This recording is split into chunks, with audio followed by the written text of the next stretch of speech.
Welcome to Eric's Perspective. Joining me today is the fabulous artist, Richard Wyatt. Richard, thank you so much for joining us today. Hey, it's my pleasure. It's really a pleasure to having you. Oh, it's totally my pleasure. Excellent, excellent. So, Richard, I thought we could start it by maybe talking about how you got interested in art in the first place, perhaps as a child or whenever it happened. Yeah, that's pretty much where it all began. I was 9 years old, and I was the kid that used to draw on my homework and size of the paper and stuff like that. And finally, my third grade teacher told my parents, at a parent-teacher conference that, Richard, he draws a lot, but he's really pretty good.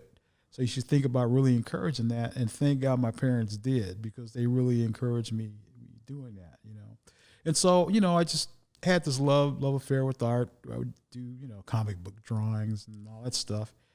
And at that same age, around 9 or 10 years old, I was interested because I had gone to, a few museums and stuff, and I've seen Picasso's and Rembrandts and, kind of like a lot of artists who were contemporary and mainstream, but I was really concerned. I says, were there any, at that time it was Negro artists. It wasn't even, Black or African American. Right. And so I went to the library in Compton because that's where I grew up until 1971. And I went to the library, and the librarian says, no, I don't have any books, but I'll bring you my own personal book. And she brought me this beautiful book, and it had Romare Bearden and Elizabeth Catlett, Jacob Lawrence. And I turned the page to Charles White, and that did it. That moment, that was the moment that I decided to become an artist, Yeah. Fantastic. And come to find out years later that the librarian was actually somehow related to Alonzo and Dale Davis. No kidding. Yeah, so you talk about what a fortuitous thing, and we should let everybody really know. was. We should let everybody know that Alonzo and Dale Davis both are artists and also started the Brockman Gallery exactly some years ago. Yeah. And so it's great how that But that's all. I tell you another part of that I find so encouraging to hear is that the librarian shared with you her own book. It wasn't just, she wasn't limiting you to what was in the library. Well, yeah, I was pretty enthusiastic about it, and she probably sensed, my seriousness at such a young age too. Exactly. You were 9, you said. Oh, right? yeah, 9 years old. Yeah. And so from there, I was doing Charles White work and stuff, and he was like my hero then and even till today. And what happened is, and I had a chance to meet him and work with him later on in my teenage years too, in terms of being my mentor and everything. But kidding. But I'll get to that. Okay.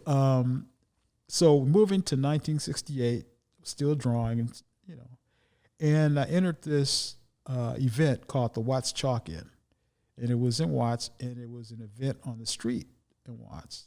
So it was like actually my first public art piece literally in the street. No kidding. And from the title, it sounds like it involved a drawing with chalk. Yeah, Is that correct? It was chalk, yeah. Chalk drawing, and they invited people from all over the city, not just the direct Watts community, from, citywide. Ah. And so what happened is I won for the children's category, and I also won for the best of the show. Oh, wow. And so it just took off from there. Do you remember what it was that you drew? Yeah, it was a picture of Dr. Martin Luther King. Oh, wow. And it was myself, and I remember Varnett Honeywood being in it as well, too. Oh, no kidding. Yeah. Varnett was a part of it. Yeah, because myself and Varnett were invited to this TV program where we kind of reproduced the images. Uh-huh. It was like a local TV program, and they came to us in between breaks. I think it was like a movie of the week kind of program, So then after that, shortly after that, I started going to the Watts Towers, Studio Watts workshop in Watts, which is like close to Watts Towers Art Center. Yeah. And so I went there, and I met John Outerbridge. He was the very first real actual artist that I met. And he established a rapport with my parents and he kind of, in a sense, took me under his wings and introduced me to a lot of artists, and consequently, I got included in a lot of shows. I was always like the kid in the show. So And John was the director of the Watts Towers at the time, right? actually not. It was Curtis Tan. Oh, okay. Yeah, Curtis Tan. And then Curtis Tan goes back to 1965. Okay. Because I used to go there a lot when I was a kid too, back when I was 9. Oh, okay. And that's when the Watts-Towers Art Center was just a house. Oh, no kidding. Yeah. It wasn't a building. It was just a house. Uh-huh.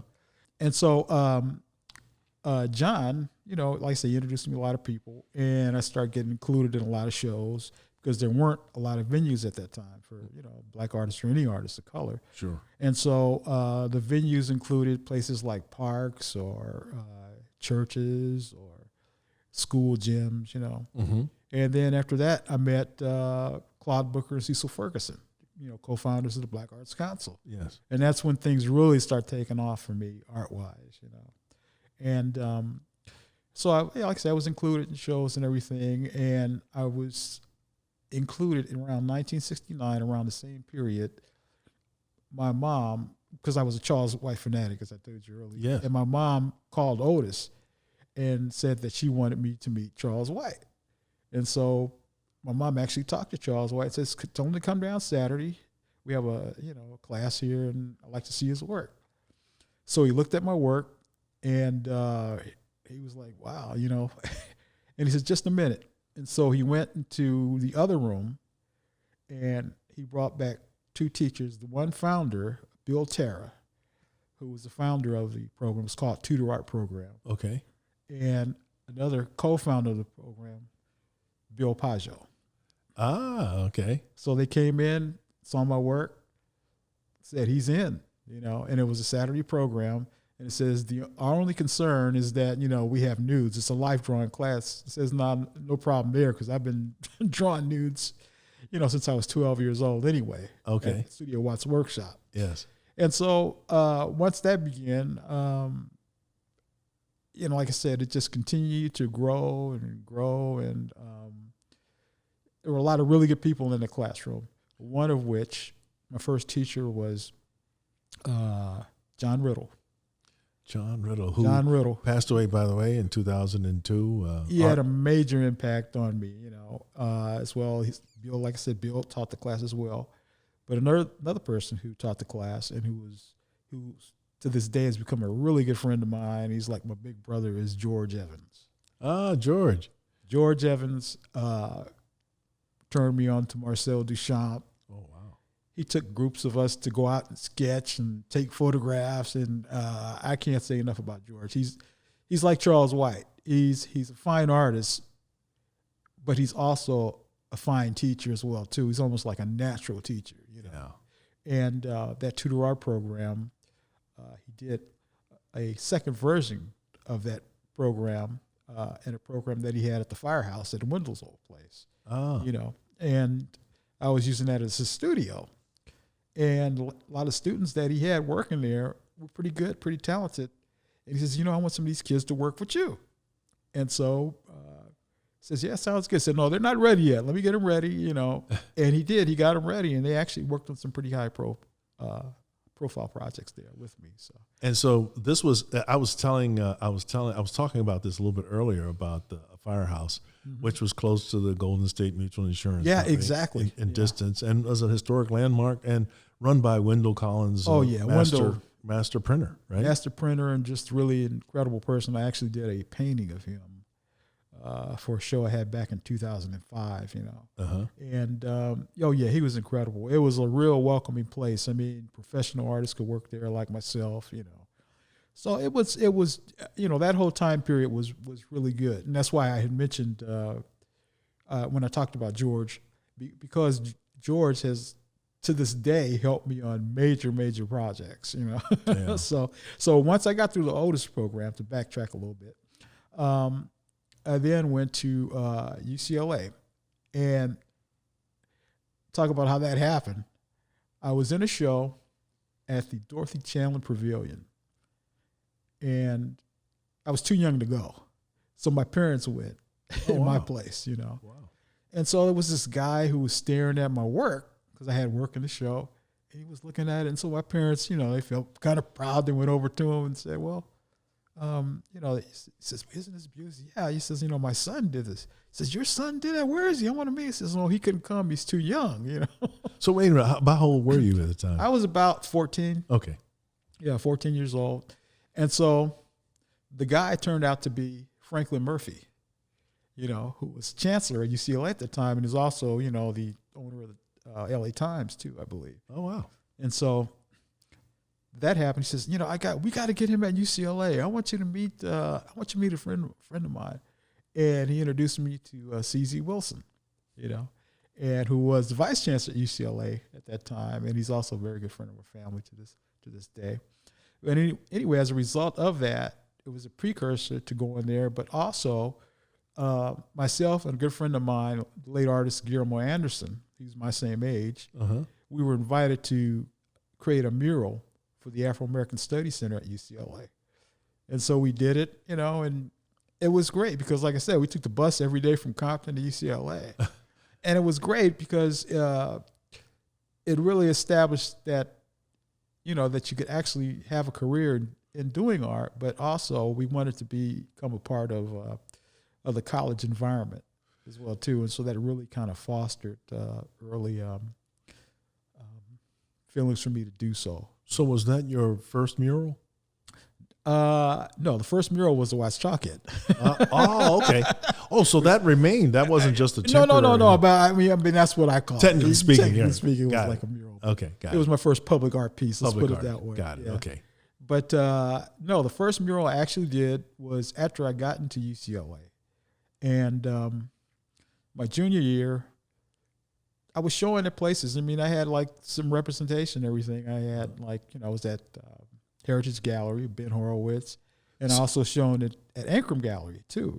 Okay. Yeah. So I was showing work, but I was kind of barred by the fact that a lot of the work that I was doing might not necessarily be seen or given access to people who might not have the money to go to a museum or a gallery.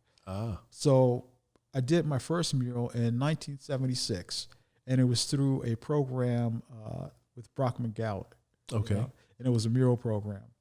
And we did a series of murals, and that was the first piece for me. And I used like old brushes, house brushes and everything else. You mean brushes that a person would use to paint regular paint? I use house paint or whatever I can get my hands no kidding. on. Yeah, and this is before the concept of public art was like such a big deal.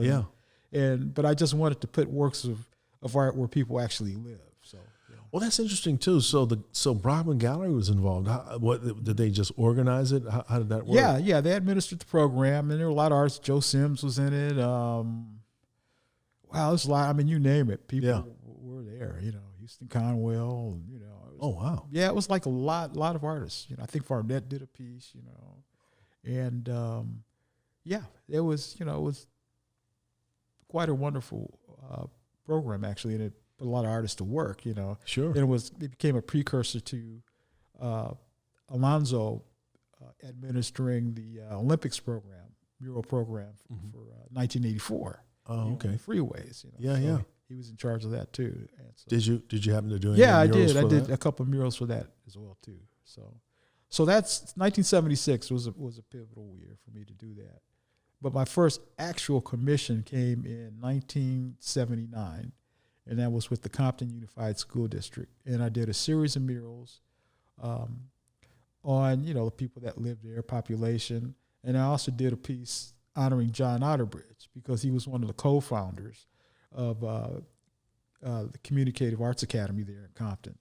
He started that along with Judson Powell and Noah Purifoy. Mm-hmm. And so I wanted to do something that saluted him. And by the way, there's like a really good article in this month's June 1st, New York Times, and it's called In Compton. It's by Melissa Smith. Okay. And it's June 1st in New York Times. So the June 1st New York Times? New York Times. It's called In Compton are the artists that paved the way for a generation of black artists, I believe, or something like that, about that place. Fantastic. And by the way, let's encourage everybody to look that up, the New York Times, June 1st. Melissa Smith did a really good job. Melissa Smith, fantastic, yeah. What attracted you to, because it seems like the predominant output for your art is in figurative form, and it's almost like photorealistic. What attracted you to that way of expressing yourself? For me, a lot of the early work that I did was really expressive. And I mean, I even had abstract pieces and collages and everything else. Oh, okay. And I have an appreciation for a lot of different art. Just because I do one particular thing doesn't mean that, I like conceptual art. I like installation work. I like all kinds of artwork. I love art. So that's what I do. But for me, and it's sort of a result of having to work on projects for a long period of time, like murals and stuff, it forces you to slow down. Mm-hmm. And what happens when I slow down, it forces me to see a lot more information. Yes. And what happens is when you work on a piece, like for instance, a mural could take, a couple of months, half a year. Like Capitol Records took about 6 months. Mm-hmm. And then when I redid it, it took like over a year to do it. And what happens is when you work on a project over a period of time, your attitude changes, Sure. from day to day, and it's reflected in the work. Yes. I can't explain how it is, but people pick up on that, So that's why I turned to doing kind of realistic stuff. And also, when you look at my work closely, it's really quite abstract, Well, the funny thing, I'm glad you bring that up, though, because a lot of folks, I don't think, appreciate that. If you think about art, I always like to present it like it's a spectrum. Mm-hmm. So almost all art, even the photorealistic, is some degree abstract, right? Because it's just not like a camera taking a picture. Even the camera taking a picture sometimes, right? I like illusion. I mean, I've used photographs in terms of a reference. I prefer to work from life, though. Yes, because it's working from life. You get that 3-dimensional quality to the work, and I like to sometimes bring that quality into my drawings or my paintings. Yes, and it's just something that. A path that I chose to take. Like I said, I've done installations. I've done all kinds of work. Yeah, sure. And some of my favorite artists, people like David Hammons, who's like next to Charles White is every time I see him, I says, you are Thelonious Monk in visual art. That's true. And I mean, he's obviously and deservedly so, recognized. Yeah, doesn't talk a lot about his work. Yeah. Very quiet, but he has a great sense of humor, and he's good people. Yeah. I had the opportunity to spend some time with him in New York back in 2018. But he started out here in L.A., right? He did. He started in L.A. Yeah. Mm-hmm. Because I always think of him as being associated with John Riddle and those guys, mm-hmm. Outerbridge. Mm-hmm. Didn't they all sort of? They all came out of the same. I think he went to the Chenard, which is now CalArt. Yeah. In fact, I think he went with George. And his late wife Annie. I think he went to school with them. Okay, and you went to Chenard, right? Or no? No. I went to UCLA. Oh, okay. Yeah. So you never took any classes at Chenard? Well, on Saturdays, I used to take classes at Chenard. Oh, okay. But at that tutor art program that I mentioned, that was, sponsored incidentally by Golden State. Oh, okay. The class where they invited all the kids from all over. Whenever they had vacation or the school shut down, then we had access to all the schools. We go to Chenard. Oh. We go to Art Center, which at the time was on 3rd Street. Uh-huh. In fact, I remember this one story where, back in the day, you're talking about the late 60s, performance art was known as happenings. It wasn't like performance art, there were happenings. Okay. And so they had this big happening with all the students in this one classroom at Chenard, with the psychedelic lights and the music and everything. And they had these models dancing to music, and they were nude. And people were painting the models and everything, know. And so me and my buddy were painting. We're like 13, 14. We're painting the model too, And I think the head of the school came and looked and said, what are these kids doing in here? And so George, by the way, George Evans is the one who brought us over there. He says, well, look at their work, And so it's all work. And did that I guess did they calm them down? Yeah. But we had access to a lot of different schools. What a great opportunity that sounds like. Yeah, it really was. At an early stage, we really worked hard. By the way, Kerry Marshall was one of the students in that class too. Oh, no kidding. Yeah, so it was like a lot of talent. Mark Greenfield. Oh, okay. I'm trying to think who else. Buddy Kirk Silsby, who's now a really good writer. It's been doing so for quite a while. George, as I said, was the teacher. And we just had so many people in that class that were really good and who are doing really well now. Well, I'm happy to say, by the way, we were very fortunate to have George as a guest on our podcast, as Mark Greenfield as well. So, oh, great! Yeah, that's great, man. Yeah.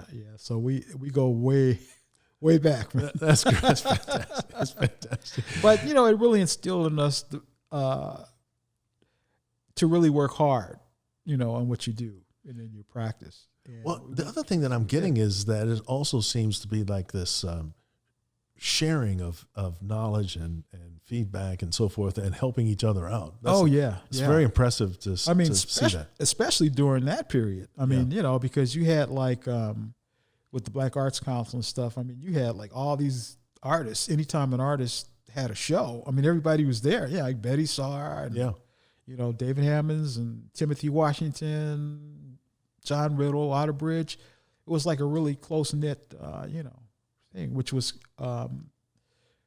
finally brought out in that exhibition. Soul of a Nation? No, not Soul of a Nation, the one before that, the one Kelly Jones did. Oh, I know. Pacific Standard Time? Oh, no. That wasn't Pacific Standard Time. I'm missing all of them. It was Now Dig This. There we go. Now Dig This. Yeah. Right. And so, that whole time period was finally acknowledged. Here was all this talent, and I was fortunate enough to be around all this talent at an early age. Yes. And I just absorbed it all, And in fact, when we, like I said, when I spent time with David in New York back in 2018, I said, this is really nice to be able to talk to you as an adult. Yeah. Because I was just like this kid then, and I didn't really know him, and it was really nice, and to come full circle, so to speak, and tell him how important he was to a whole generation of artists, myself, That's fantastic. And the names you named, Kerry James Marshall, David Hammonds, all these are... They were all students of Charles White. We were all students of Charles White. Yeah. Kerry James Marshall, David Hammonds, Judith Hernandez, Kent Twitchell, Ulysses Jenkins, Suzanne Jackson. And all these people that were at Otis, right? At Otis, yeah. At some point in time, they were at Otis, and Charlie was just a tremendous influence in me in life. I was going to ask you about your memories about Charles Oh, White. How do you? Is there any standout recollection you have of him? Yeah, Charlie was the most down to earth person on the planet, man. He was real accessible. Students could talk to him about anything.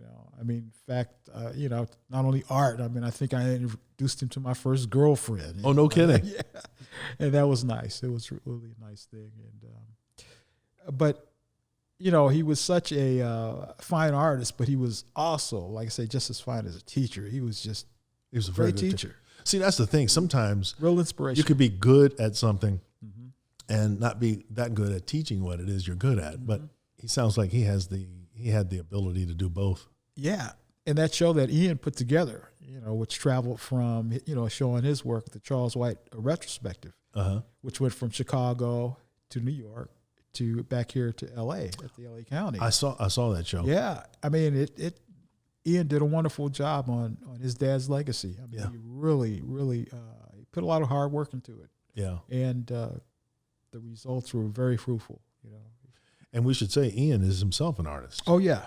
Ian is a really fine artist, and he's actually worked on projects with me and constructed some stuff for me, when I needed canvases, stuff constructed and stuff. And he's been involved in, because I've known he and Jessica since they were little kids, right? Yeah. Right. So he's been involved in a lot of projects, for me and stuff. And I use like a lot of artists too, in my projects that I do, especially the public art projects, because they're fun. I mean, when you're in the studio, you just work and you're by yourself, and but it's really fun to work on public art projects, because I do get to invite a group of artists, most of them which are friends, people like George, and one of my best collaborators, artist Mei Sun from Hong Kong, who I met actually at UCLA in 1976. Incredible work. Oh. And we started off doing projects at UCLA, and it worked out really well. And then I didn't see her for a while. She graduated, and then I ran into her again, and we started keeping in contact, and we worked on some projects together, one of which was Union Station, our project called City of Dreams, River of History. Was that recent? Oh, it was done in 1996. 96. But it's been it's been filmed a lot and everything. And I did a mural there, and she developed a sculpture and an aquarium there too. And the aquarium is full of indigenous fish to California. Because on most of those projects, my projects and my group projects that I work on, there's a tremendous amount that goes into researching history. Mm-hmm. I always like to research the site to see what happened at the site at any one point in time. And at that particular site, at Union Station, it was like the original site for Chinatown. Mm-hmm. It was also close to LA River. It was the site where they had some of the first Angelinos, which the Los Pobladores, and they were black and Spanish. Oh, really? Yeah. So there's so much that goes into that. And did you incorporate that in? I incorporate that on up to contemporary life as well too. Wow. I just include people from now in LA too. So, okay. So I try to keep it inclusive. And people could go to the Union Station and see. Oh yeah, you today, can see it right? anytime. Oh yeah, you can see it anytime. Yeah, it's been there, like I said, since 1996. Oh wow, that's fantastic. Yeah. And then that was one project worked on me, and then in 2010 we worked on another project.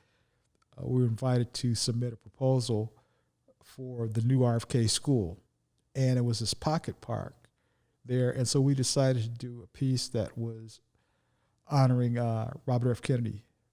Oh, okay. And so we got the project, and they loved our concept, and we had a meeting, and we actually got to meet his son. Oh, no kidding. Yeah. Max Kennedy and his wife Vicki, and they made our research a dream.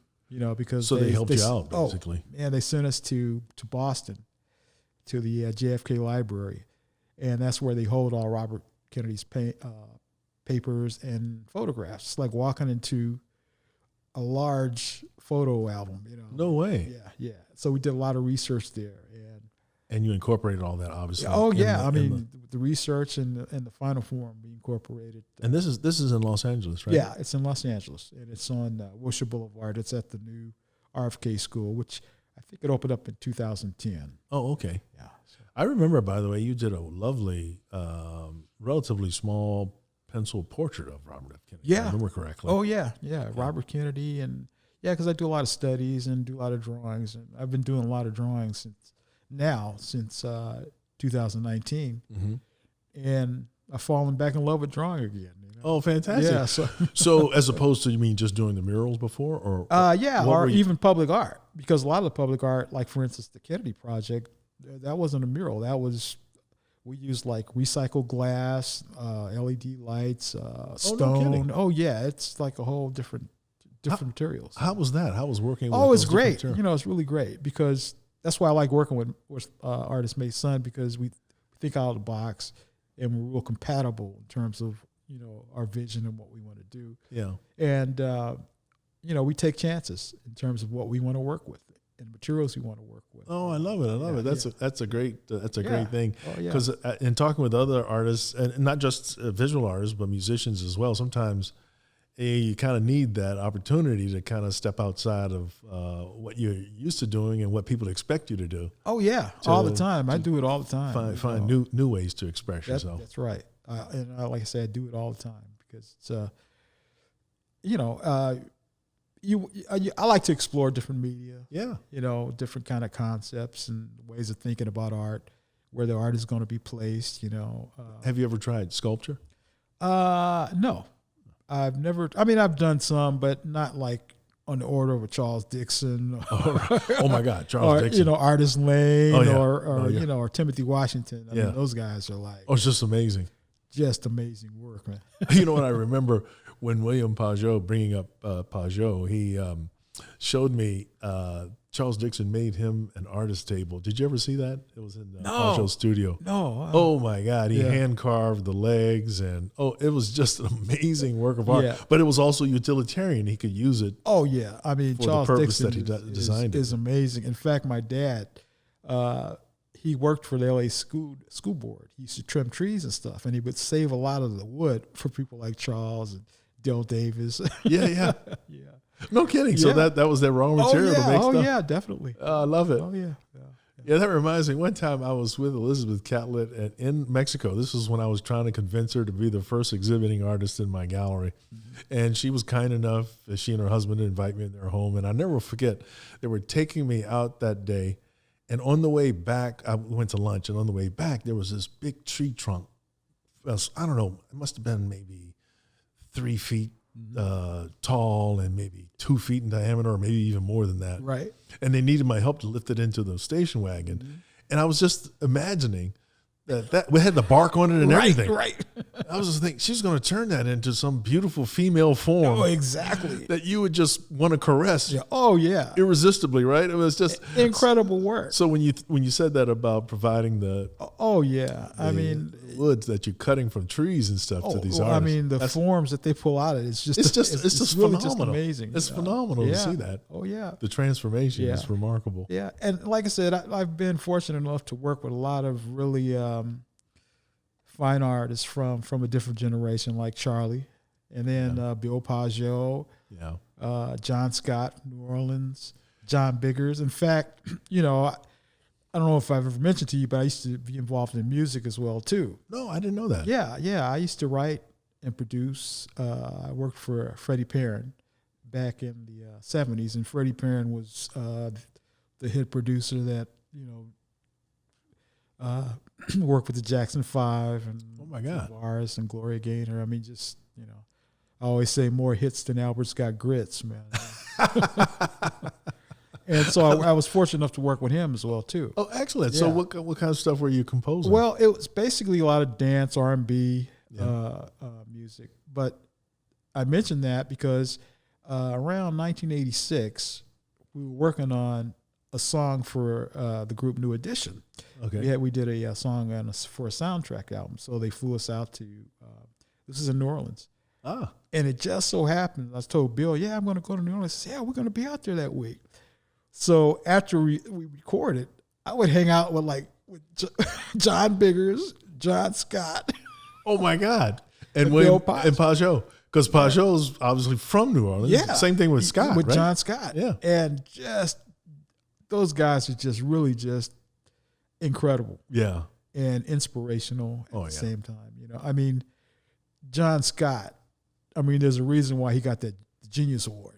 Oh yeah! Oh my God! He's brilliant. Brilliant, and so versatile. Oh, I mean, on one hand, I've seen pieces that are photorealistic. On the other hand, he's working with metal. Yeah, he was making paper out of like Levi's and old jeans. Oh my God, that's just. And he taught us how to do that, and his son was working there too. Oh, no kidding. Yeah. That was a really it was a memorable time and a memorable trip because his daughters were like big fans of New Edition, right? Oh my God! So he says, my daughters, they want to see if you can get tickets or I said, oh sure, just I'll how many you need? Yeah, And so we arranged. They came and arranged to meet him backstage and everything. Oh my God! It must have been a thrill for them. It was like the limo, Oh my God! And it was like you were probably your night. Stock went way up in their minds, right? Yeah, but anything for John and his family. He was an incredible person. I never met him, but I sort of heard a lot about him through Pageau. Oh yeah, they were very close. Yeah. By the way, did you ever see Pageau he framed it?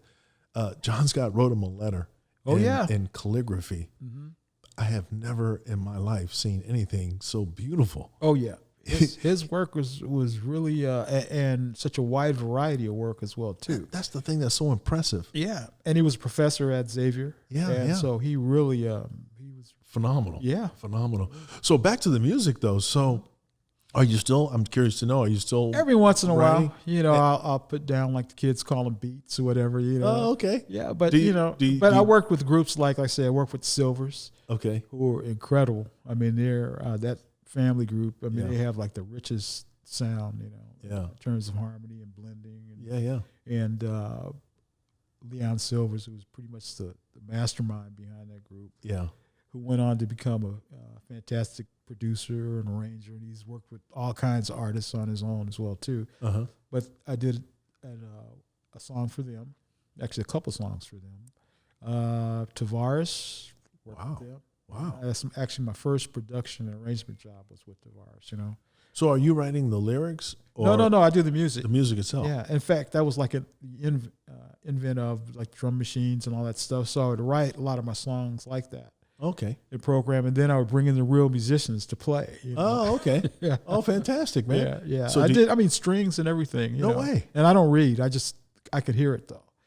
But it's funny because when I think about music and when I create music, it's like, to me, it's like painting. Mm-hmm. When I hear music, I see colors. I hear colors. Yeah. And so that's why, to me, art and music are so closely linked. I mean, you think about like somebody like Miles Davis, who had like Coltrane and Herbie Hancock in his group at one time. Yeah. And that's the feeling that I take, or strategy that I use often when I do my public art projects. I try to bring in like really good artists to help me on these projects, and I work out where they could, there's a budget for them and stuff too. I love that analogy, by the way. Yeah.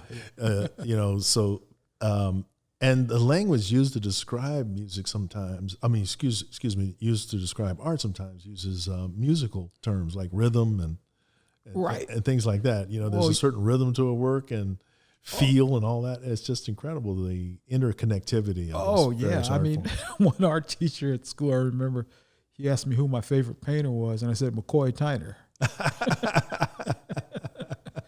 Puzzled and everything. Right. How is that even possible, right? Yeah, I couldn't explain it to them. Yeah. It's they wouldn't get it. Well, and there was an artist. I don't know if you ever knew him, William McNeil. He was I don't know if he was from L.A., but he was based in L.A. He passed away, but he told me that when he painted, he was an abstract painter. He would play Miles and John Coltrane and various musicians that he admired and so forth as a way to it was like a meditation, and he was kind of like interpreting that and putting it on the canvas. Well, a lot of those artists were, Jackson Pollock and all those guys. I mean, and smack dab in the middle of that was Norman Lewis. Oh yeah. Who, until recently, received no notoriety. This is true. I actually had a chance to meet his daughter, but he was a major figure in that movement. Oh yeah. In abstract expressionism, Yeah. And a lot of the influence came directly from jazz, Yeah.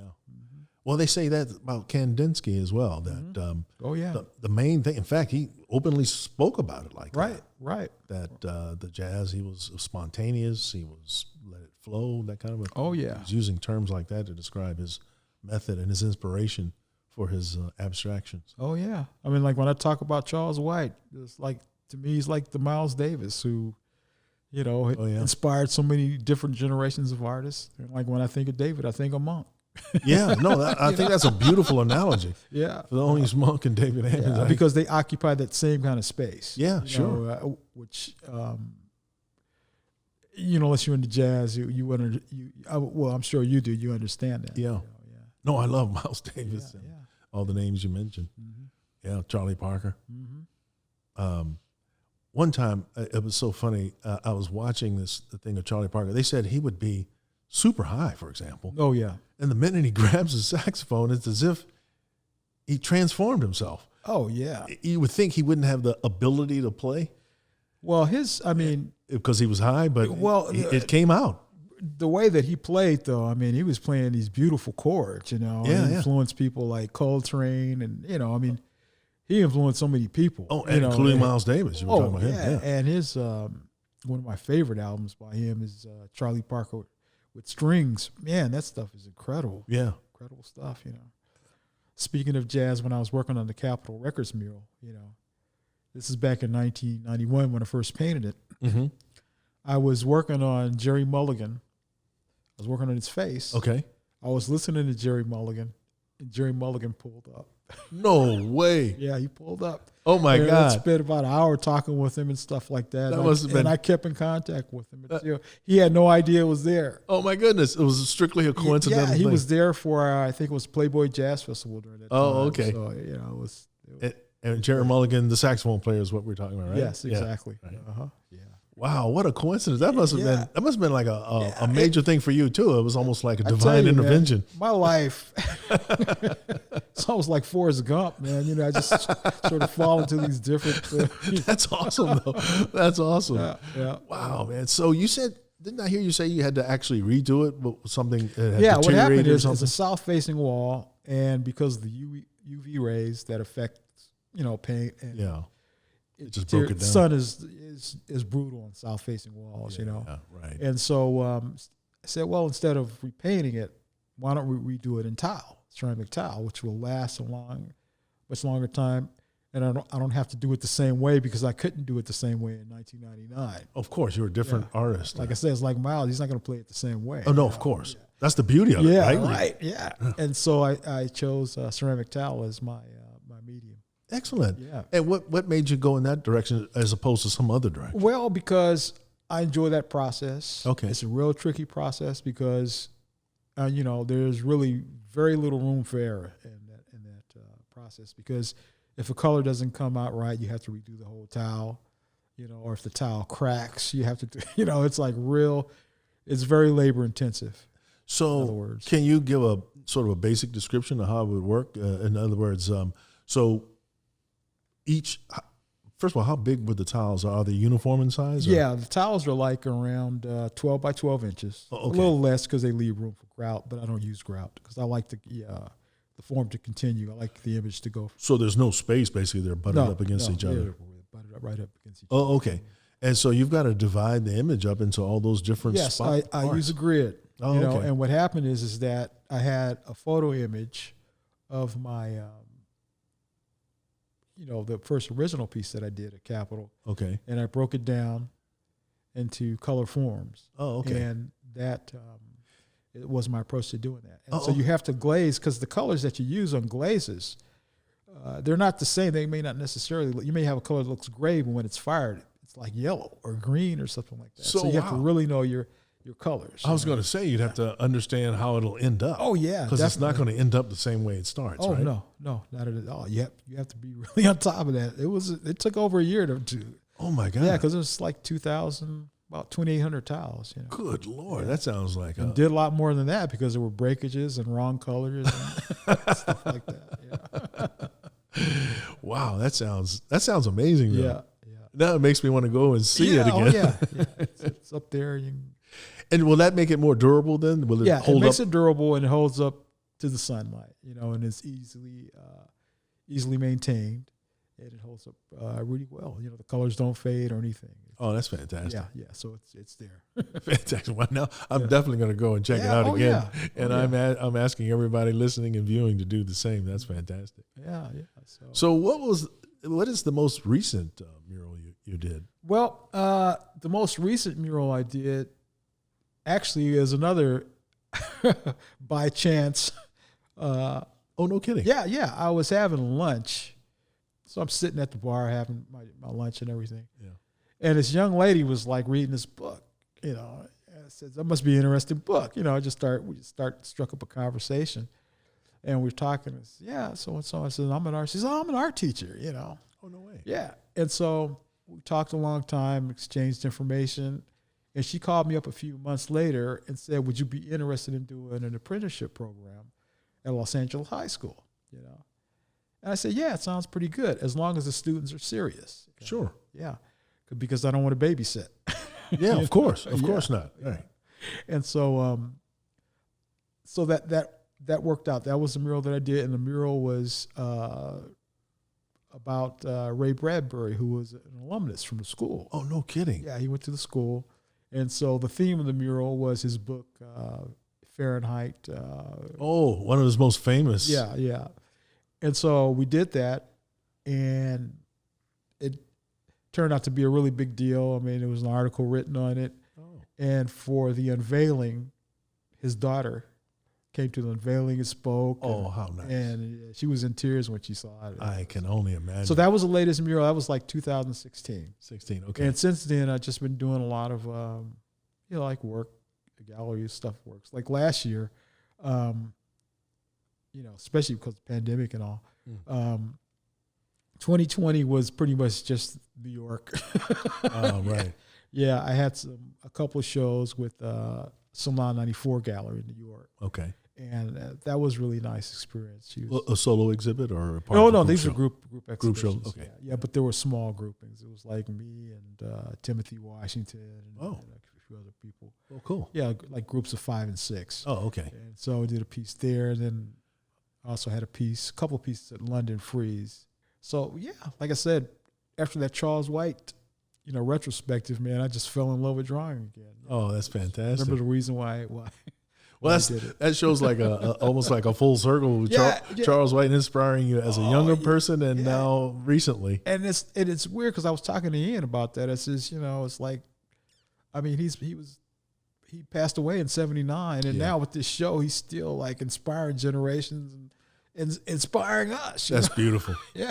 And speaking of Kerry James Marshall, I saw in the really nicely done catalog, he wrote a foreword to an introduction. I think he wrote a really good piece. In fact, they reprinted that his article in the Paris Review too. Oh, okay. So so what other things are you working on now? Well, that's pretty much it. I'm working on a show. I'm supposed to have a show in January with Steve Turner Gallery. I did one with him back in 2005, and he says, let's do another show. So, good. Excellent. Excellent. So that'll be coming up in January. Everybody can look out for that. January 2020. Oh, okay. Yeah, and is it work from the past, or are you currently no, this is new works. Brand new works. Oh, yeah, brand new works. Oh, excellent. Excellent. Anything else you're looking forward to, like in the future? Well, yeah, I really enjoy working with Salon 94. Okay. Gallery is good. It's good. I enjoy that too. But other than that, there is one project which I can't talk too much about. Okay. Because they asked us not to. But, sure. No but problem. it involves working with a dear friend and early collector of my work, Joy Simmons, Dr. Joy Simmons. Who was, by the way, a previous podcast. Yeah, really? Wow. Yeah, that's great. Yeah. She's fantastic. I love Joy. She's, we worked on a project, it was a Magic Johnson project. Oh. And we worked on that. And it was beautiful. Artwork was laid out. The architects were raw architect, Steve Lott and all those guys. Oh, yeah, I remember those guys. Yeah. And so it was perfectly, it fell through, but it wasn't because of us. We had it, Magic loved it and everything else. Cool. So but it didn't happen. So I said, Joy, well, I look forward to this one. We'll make this one happen. Excellent. Well, we'll be, once it's capable of being spoken about, we look forward to hearing about it. Yeah. So it should be pretty good. And it's always fun working with Joy. I've known her a long time. She's some of my favorite people too. Oh my God. And she's been a staunch collector for years. Oh yeah. Since her college days, I think, Yeah, she spoke about that too. And the thing I like to let everybody know about is that in the art world, there's all these different parts that make it happen, I think. And that's right. Obviously the engine behind it all are the artists themselves, their creativity and so forth. But it does require collectors and museums and galleries and so forth. The whole ecosystem is necessary to make it. Well, exactly. I mean, because like I say, when I started, there was Tanner Gallery. Yeah. Then there was Brockman. Yes. And then it was you. Yeah. And I think now that you're the only one left. Yeah. From that era, from that group. Right, yeah. Exactly. Yeah. And so, it's so important. And I think that as an artist, it's really good when you can have a good connection with people who do, work with you in your work. Yeah.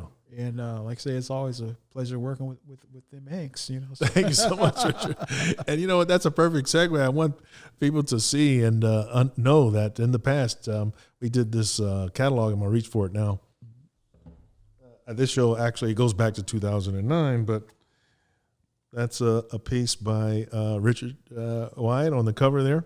And Roland Welton. I was going to say, maybe can you tell us a little bit about? Roland Welton is one of the first artists I met at Studio Watts Workshop back in the late 60s. Yeah. And he was real helpful. He's real good friends with Ruth Waddy, Ah. and he was like one of those people who really inspired me as a young teenager. And so I did this piece of him. I did a mural of him actually too, but on this particular drawing, it pays homage to him. And it's, you know what, so it's so amazing because I get that feeling just from looking at it. So it's not, to me, it's not just a photorealistic rendition of him, but it's a very sensitive, and I can kind of get the feeling of respect and reverence you have for him in the drawing. That's what I go for in the work. I'm like I say, I'm not in photographic, like photorealism. It's like really flat, Right. And I like more of a three-dimensional. And you definitely achieve that in every piece I've ever seen. And then you mentioned earlier about John Scott, and it's so funny because that's another image that was in that group show, and I just want to point it out because I get that same feeling in that particular piece. Yeah, John Scott, man. John, I mean, that's such a sensitively drawn, beautiful portrait of him. I go through a lot of pencils. I was going to say, because you've got so much going on, so much detail and so much shading, and you achieve that three-dimensional. Right. I'm one of those artists who I get obsessed with information. Information that I use, that I decide on using. So I really spend a lot of time on the work. It's obvious. I mean, because like even every single hair strand is very nicely done and executed. Yeah. Those are wonderful. Yeah. I mean, so many influences, man, And see, that's the other thing too. I mean, listening to you talk, it shows how important it is to, in the very beginning, have some sort of initial support and inspiration, like you talked about your parents. Oh, yeah.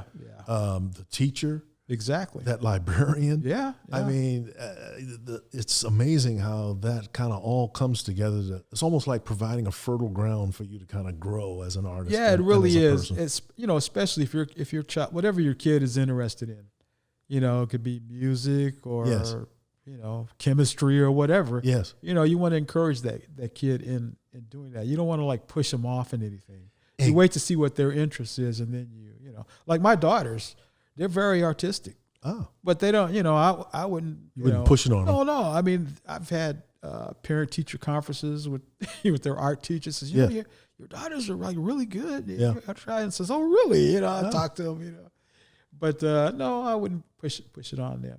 That's a good point, by the way, because I think this is a mistake some parents make, and I think I have to control this in my own situation too, with having two children. But you want them.